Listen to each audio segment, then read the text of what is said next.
Welcome to Wealth and Power in the Valley, Cricket at Constant Plantation, Christmas 1849.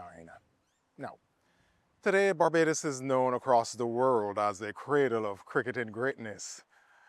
From this island have come legends such as the Right Excellent Sir Garfield Sobers, Sir Frank Worrell, Sir Clyde Walcott and Sir Everton Weekes, among others, all players whose brilliance helped shape the destiny of West Indies cricket team. But many years before Barbados became a powerhouse of the sport, cricket on this island was a very different affair.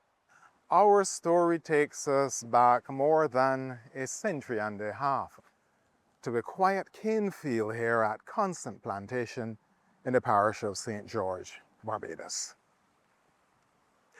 It was the Christmas season of 1849.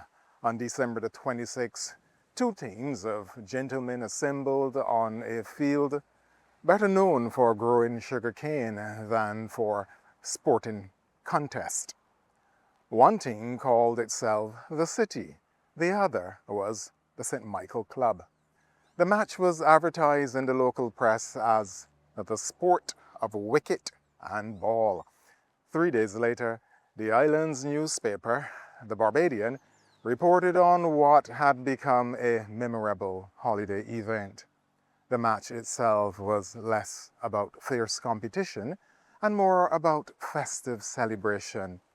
It was described as being played with great spirit and in extreme goodwill. Victory mattered little. What mattered was the social spectacle.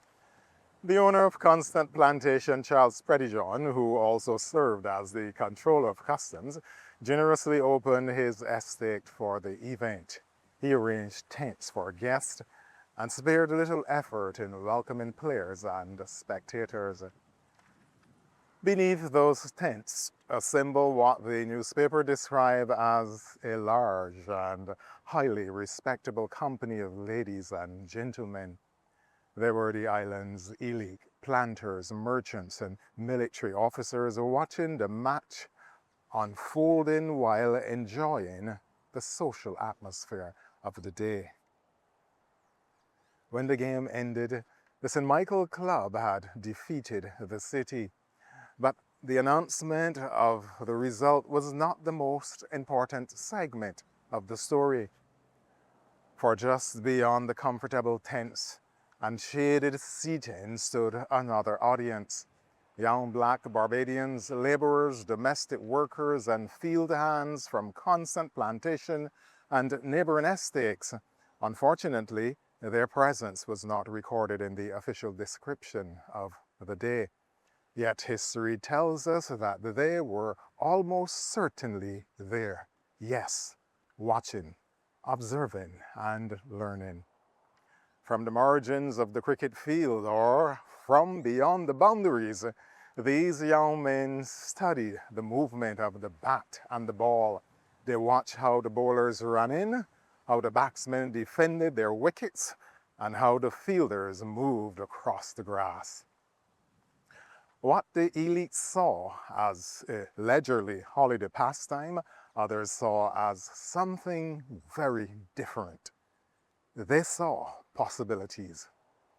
Matches like the one played here at Constant Plantation in 1849 were among the earliest seeds of cricketing revolution in Barbados.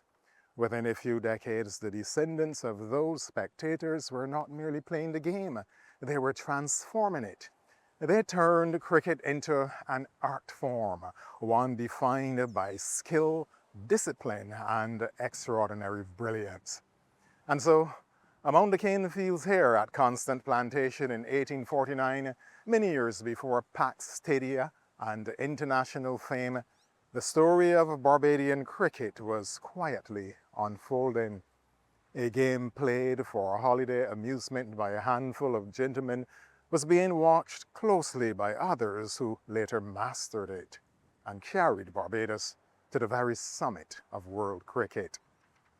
From plantation fields to international cricket grounds, Barbadians reshaped cricket into an art form, and today the island's cricketing legacy stands as one of the more remarkable stories in the history of sports, a testament to how a people once denied freedom turned a colonial game into a symbol of pride, mastery, and identity.